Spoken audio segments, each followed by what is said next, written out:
आप सब लोगों को राम राम। एम के कैंपस यूट्यूब चैनल में आप सब लोगों का स्वागत है।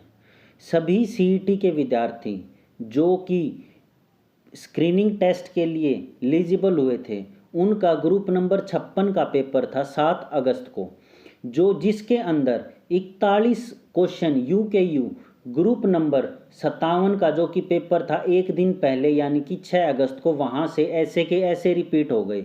लगभग 40 से 41 क्वेश्चन, 40 तो एज इट इज़ थे और एक क्वेश्चन जो आयरन वाला था उसमें थोड़ा सा स्टेटमेंट चेंज थी, बाकी उसका जो अंश हम निकाले मतलब निकाले वो भी एज इट इज़ था।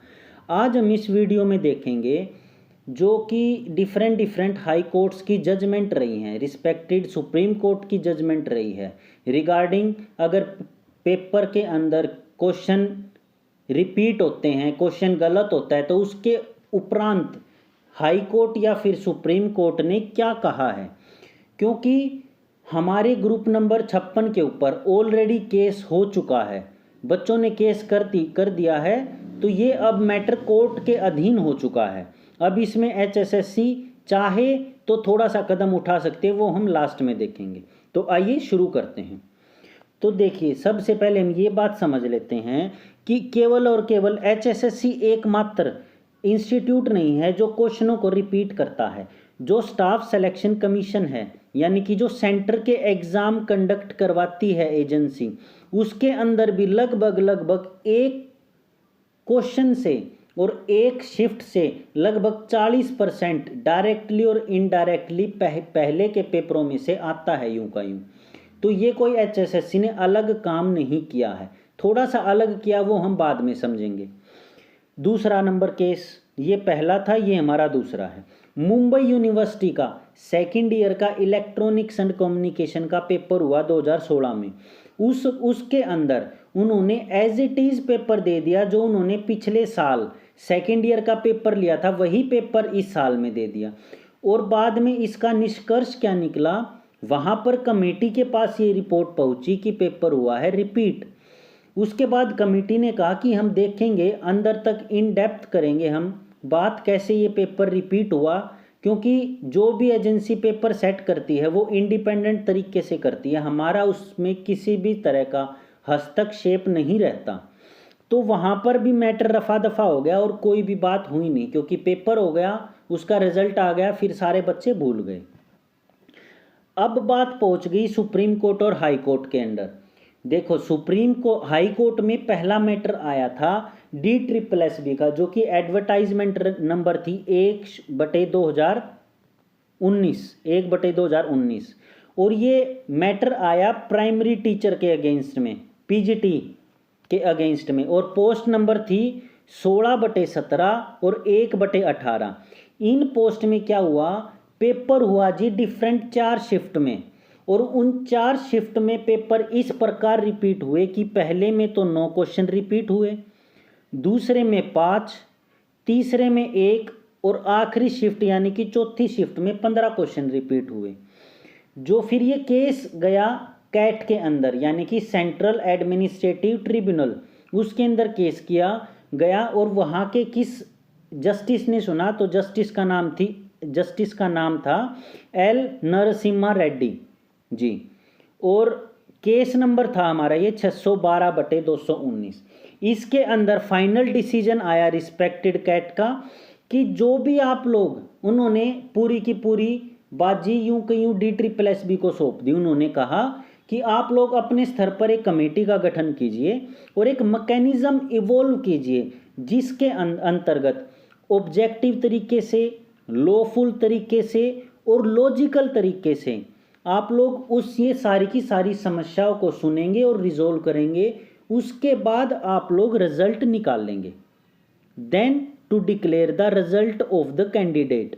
तो इन लोगों ने बाजी छोड़ दी DSSS के बाद पास। दूसरा केस हम देख लेते हैं रिस्पेक्टेड मद्रास हाई कोर्ट का। इसके अंदर केस गया, केस नंबर है 13,267/213, यानी कि 2013 में हुआ था, 213 नहीं। और ये किस तारीख को हुआ था, 1/10/2013 को हुआ था। जिस जस्टिस ने इस केस का फैसला सुनाया और जो जस्टिस इस केस को सुन रहा था, उनका नाम था एंटोनी क्लारा। और ये किसके स्टेट के अगेंस्ट में हुआ, तो वो था जी state of Tamil Nadu. Tamil Nadu state के अगेंस्ट में हुआ एंड अदर्स। इसके अंदर हुआ कि question, total number of question थे 150, यानी कि 150 नंबर का प्रश्न पत्र था। उसके अंदर 40 क्वेश्चन रिपीट हुए। ये हमसे मेल खाता है, ये जो केस है हमसे काफ़ी ज़्यादा मेल खाता है, इसका एग्जाम्पल दिया जा सकता है। 40 क्वेश्चन रिपीट थे, टोटल क्वेश्चन थे 150। इसके अंदर जो भी लर्नड काउंसिल था या जो भी रिस्पेक्टेड लॉयर था बच्चों की तरफ से, उन्होंने एग्जाम्पल दिया। 2 तरह के एग्जाम्पल दिए गए कि भाई सर अगर आप कहेंगे, जो भी पेपर कंडक्टिंग एजेंसी थी उन्होंने कहा कि अगर आप कहेंगे तो हम ये 40 क्वेश्चन हैं जो भी रिपीट हुए हैं, इन क्वेश्चन को सब के ऊपर मान लेंगे, मतलब ये 40 के 40 क्वेश्चन हम सभी बच्चों को दे देंगे नंबर। तो रिस्पेक्टेड हाई कोर्ट ने कहा, मद्रास हाई कोर्ट के, नहीं ये तो बहुत ज़्यादा गलत हो जाएगा। उन्होंने फिर एग्जाम्पल दिया, मान लेते हैं 2 बच्चे हैं, उन्होंने एक बच्चे ने जो वो 40 क्वेश्चन रिपीट हुए हैं, एक बच्चे ने तो 40 के 40 क्वेश्चन सही कर दिए और दूसरे ने वो 40 क्वेश्चन में से लगभग 5 क्वेश्चन सही किए और सारे गलत कर दिए। और अगर आप 40 क्वेश्चन दोनों बच्चों को दे दोगे तो इससे तो जो होशियार बच्चा है, जिन्होंने वो 40 क्वेश्चन खुद सोल्व किए हैं, और जिससे 40 क्वेश्चन सोल्व नहीं हुए, जो होशियार नहीं है, वो दोनों आके सेम प्लेटफॉर्म पे खड़े हो जाएंगे। तो यानी कि इससे ये बात साबित हुई कि हम सभी के सभी बच्चों को यूं के यूं ग्रेस मार्क्स नहीं दे सकते। फिर उन्होंने कहा कि जी ठीक है, हम ऐसा करते हैं 40 के 40 क्वेश्चन को हम काट लेते हैं। दूसरा केस यही तो बनता है ना। फिर रिस्पेक्टेड हाई कोर्ट ने कहा कि नहीं, ये भी नहीं हो सकता। अगर मान लो आप 40 के 40 क्वेश्चन काट लेते हो जो क्वेश्चन रिपीट हुए हैं, मान ले एक बच्चा है उसने 40 के 40 प्रश्न एकदम सही किए हैं और जो अदर 90 क्वेश्चन बच गए, नहीं अदर 110 क्वेश्चन बच गए, उसमें से उस बच्चे ने कम नंबर ऑफ क्वेश्चन अटेम्प्ट किए, लेकिन जो क्वेश्चन रिपीट थे उसने एकदम सही किए हैं और उसने अपने दिमाग का यूज़ करके किए हैं। और जो अदर 110 थे उसमें से उसने मान लेते हैं 70 क्वेश्चन अटेम्प्ट किए हैं, तो उसका टोटल स्कोर बन गया 110 नंबर।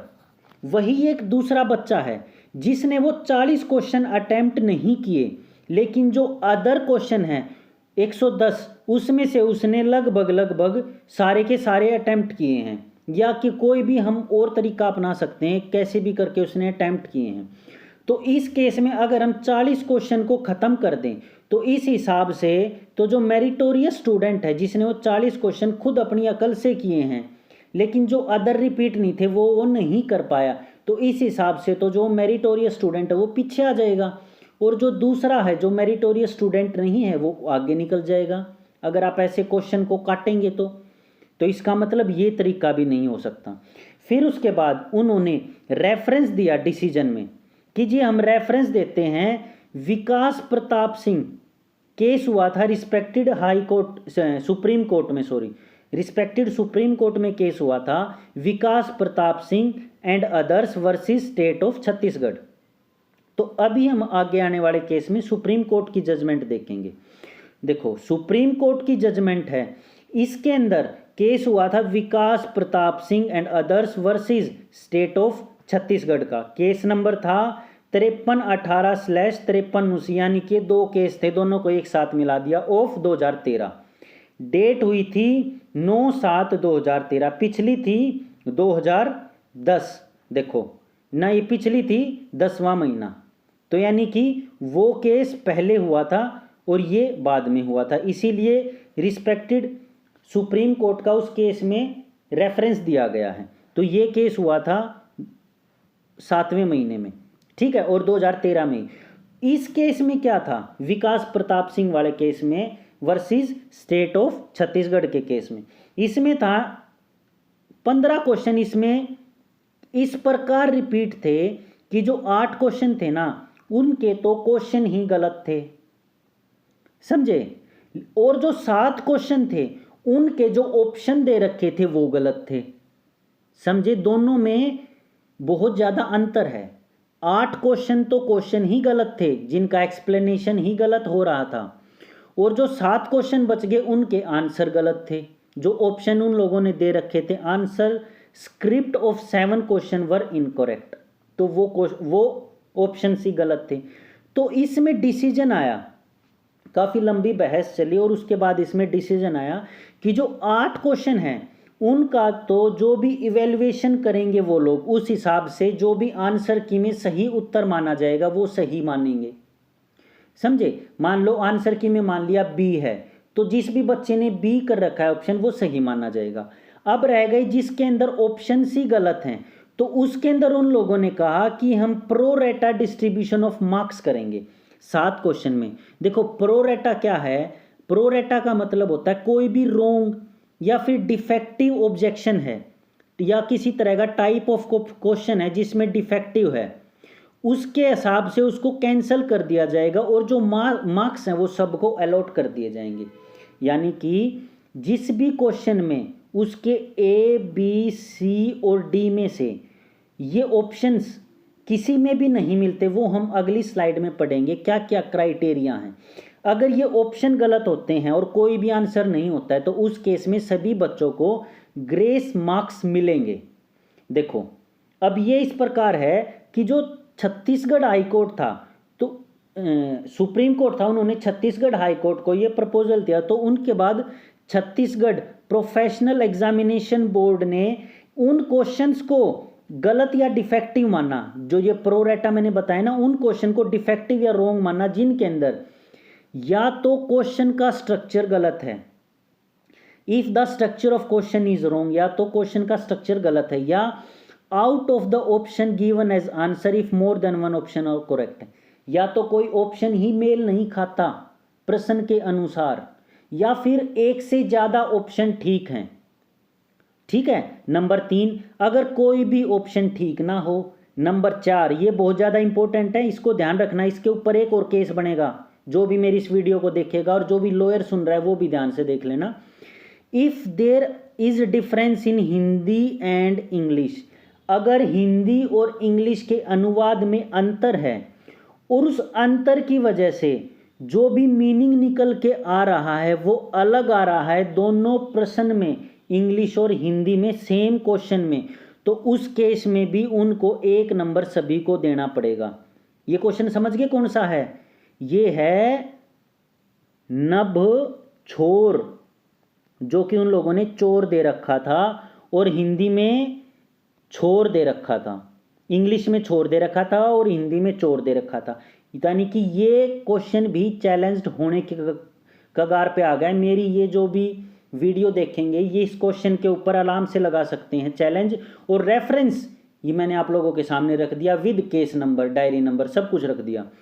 उसके बाद 5वां नंबर है if any other printing mistake, अगर कोई प्रिंटिंग मिस्टेक है, जैसे वो 3 के टेबल वाला एक क्वेश्चन था जिसको डाउट था, जैसे 12 और 12 के बाद आना था 15, लेकिन उन लोगों ने दे दिया था 51, 51, तो यानी कि ये भी प्रिंटिंग मिस्टेक हो गई।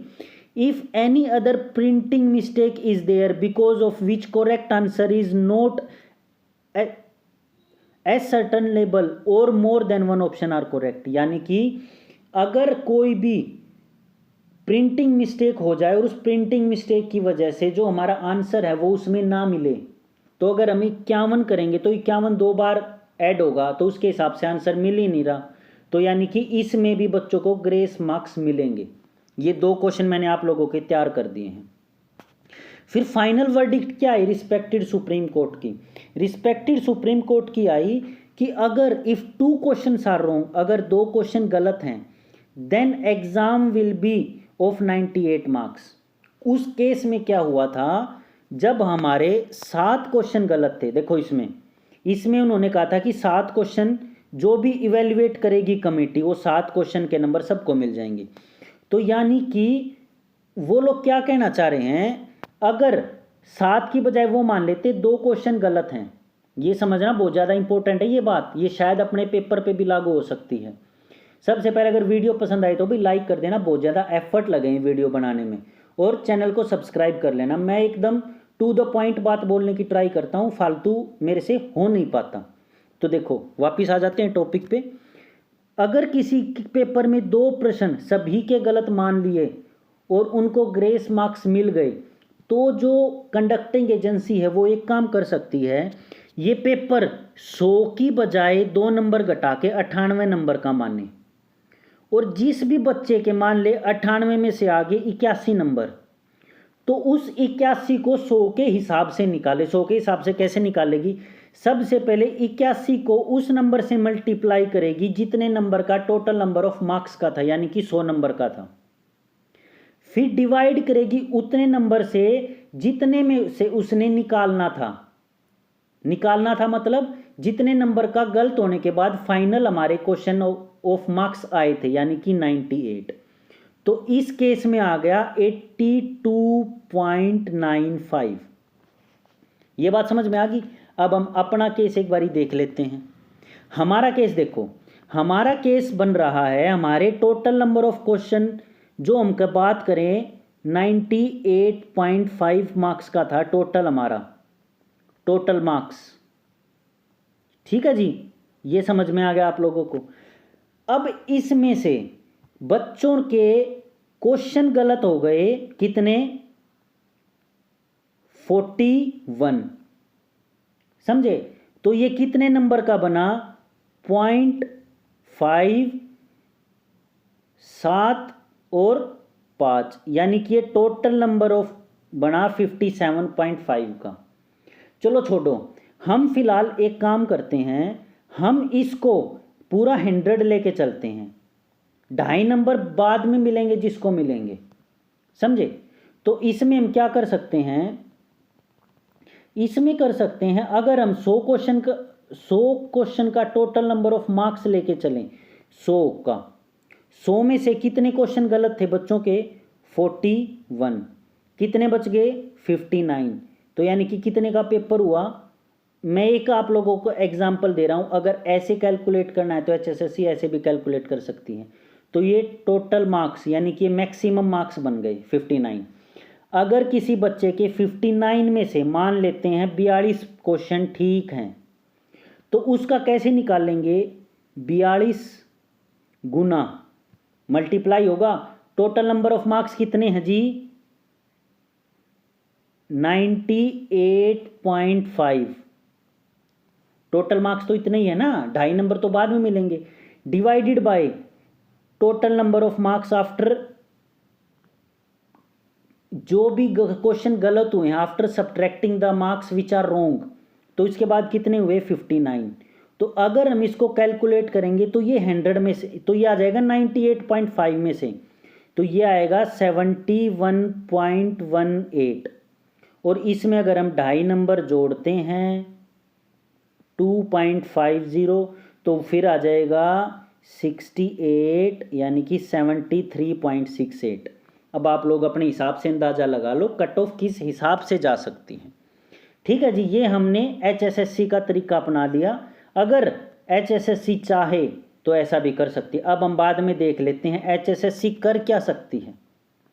देखो अब HSSC का मैटर क्या है? HSSC का मैटर है कि जो 57 ग्रुप का पेपर हुआ था 6 अगस्त को, जिसके अंदर 100 क्वेश्चन थे, ठीक से कंडक्ट हो गया, वेरी गुड। लेकिन जो दूसरा पेपर हुआ ग्रुप नंबर 56 का, उसके अंदर क्वेश्चन थे 100 और वो पेपर हुआ था 7 अगस्त को। तो जी 6 अगस्त वाले के 41 क्वेश्चन 7 अगस्त वाले के पेपर में यूं के यूं रिपीट आ गए, समझे? तो इसमें क्या हुआ, बच्चों को बहुत ज़्यादा डाउट हो गई।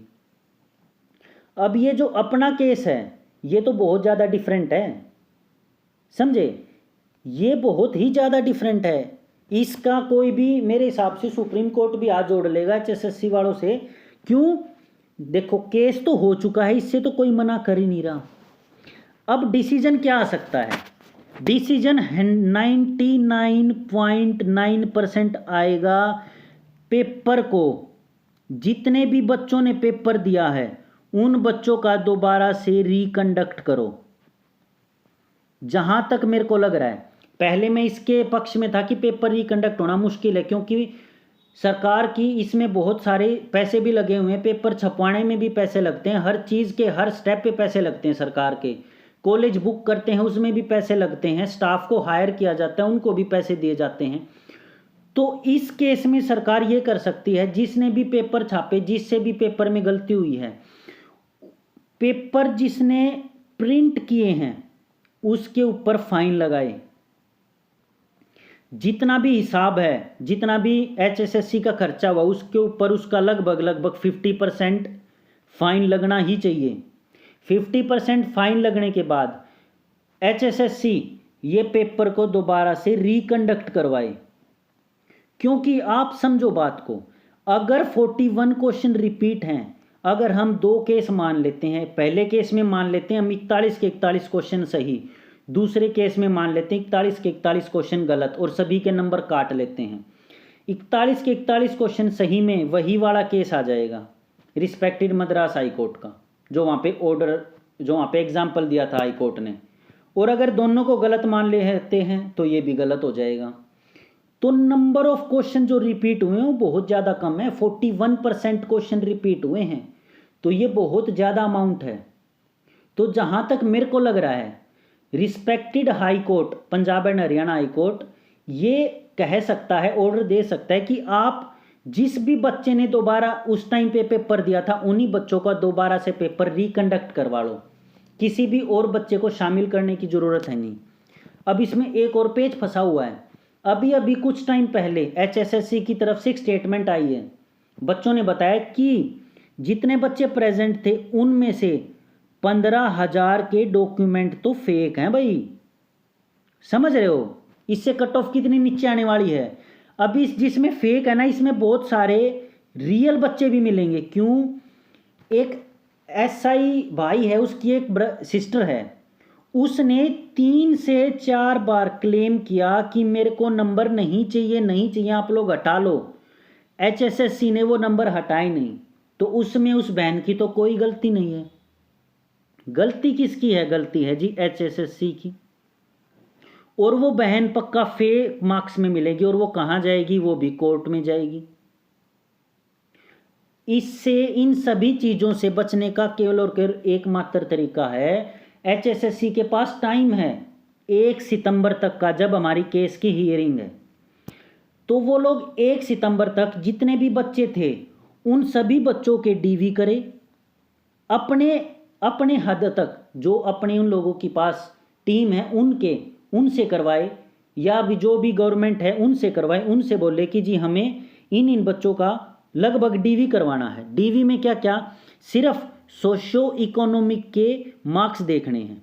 बच्चे कितने हैं? मैक्सिमम 60,000 बच्चों के DV देख करके जो भी बच्चे बाहर निकलते हैं, जैसे 15,000 निकल गए, तो और 15,000 को शामिल करके, और फिर से जो ये 15,000 शामिल होंगे इनके भी DV चेक करें। मान ले इनमें से फिर 7,000 निकल गए, तो फिर से 7,000 बच्चों को और ऐड करके, तो ये टोटल अमाउंट तो 60,000 ही हुआ। तो इन 60,000 का दोबारा से रोल नंबर निकाले और दोबारा से रिकंडक्ट करवाए एग्ज़ाम को सितंबर के मिड में, तो HSSC बच सकती है। नहीं तो ये केस बहुत लंबा खिंचने वाला है, बहुत ही ज़्यादा लंबा।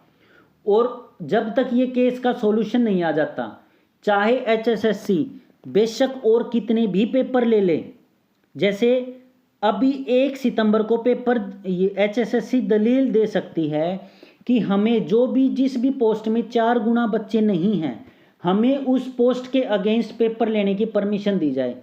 भाई मान लिया पेपर ले लिया, उस ग्रुप में बहुत सारे बच्चे ऐसे भी मिलेंगे जिन्होंने 56 और 57 का पेपर भी दिया है, और आप लोग फाइनल ज्वाइनिंग से पहले आप लोग प्रेफरेंस भरवाएंगे किस बच्चे को पहले नंबर पे कौन सी पोस्ट चाहिए, कि जब तक ये प्रेफरेंस नहीं होगी आप लोग पोस्ट अलॉट नहीं करोगे, तो ये भर्ती पूरी हो ही नहीं सकती जब तक आप सभी ग्रुप का एग्ज़ाम अच्छे से कंडक्ट नहीं करवा सकते।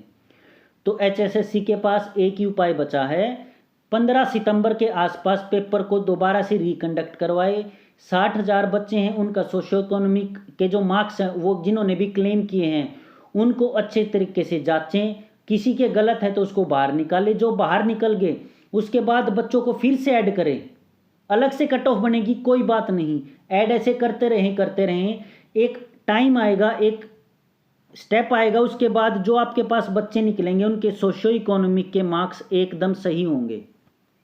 आप लोग चाहे तो ये video respected chairman of HSSC mister Khadri को भी भेज सकते हैं, या PM CMO हमारे हरियाणा के उनको भी भेज सकते हैं, या जिन्होंने भी केस किया है HSSC के ऊपर उनको भी भेज सकते हैं। उनको भी कुछ ना कुछ 100% इस जो भी मैंने केस इसमें पढ़ाए हैं उनसे उन लोगों को सॉल्यूशन मिलेगा और उन लोगों का केस स्ट्रॉन्ग होगा।